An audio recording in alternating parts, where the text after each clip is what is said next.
I'm Christiana. I'm multiply disabled. I'm Black and Indigenous and queer. Go by they, them. One of the disabilities that I have is some neurological disabilities that make me lose track of time, blackout, so to speak.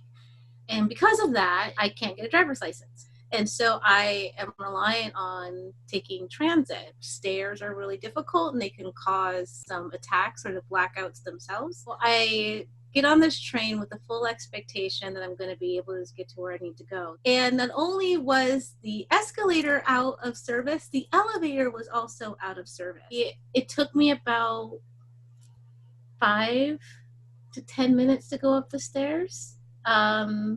I had to take some breaks. I had to sit on the steps. There's people who asked if I was okay. My name's Karen. I use she and her pronouns.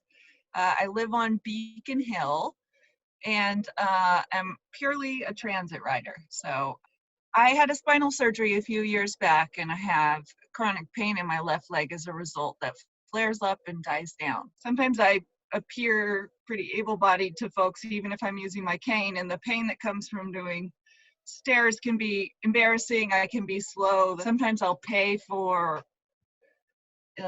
taxis and lifts back from cleaning jobs, my little cleaning gigs, because I think, oh, I had to come down those stairs on the way from that station. I'm gonna have to go up those stairs. I could do the down, but I'll spend $20 out of my $60 paycheck to take a long lift instead of our public transit for $1, just because I know I've worked hard and now I'm gonna have to go up those steps. Hi, I'm Lori Allison Wilson. I'm a local affordable housing architect, African American, and I'm experiencing a temporary disability. I use a cane, and it's very difficult getting up and down stairs to catch the train.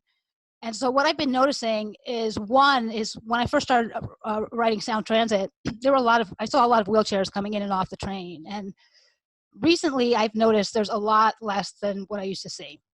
And one of the personal experiences I had was, just one example would be, had the option of taking the bus home or going down at Pioneer Square to take the train. I said, well, the train's usually a little faster getting home, especially with rush hour. And so I go all the way down. I get in the elevator, press the button, and it's not working. And of course, I have to go all the way back up. And of course, my bus drives by, so it's another 10-minute wait before I can get the transportation again. I kind of gave up. I started shifting to taking the bus. I'm Marcy. I'm a blind person who has some residual vision, and I also have asthma. Transit is how I get around the city and the county and the state. So with my asthma, sometimes I can't walk long distances, and sometimes I can't walk up hills or walk upstairs.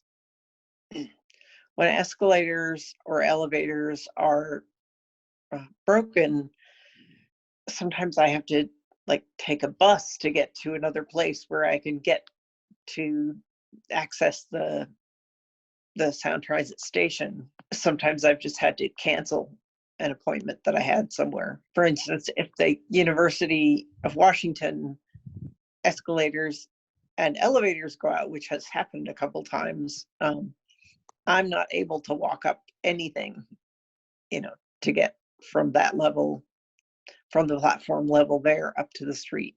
Although a lot of different types of people use transit, I would say that disabled folks use transit.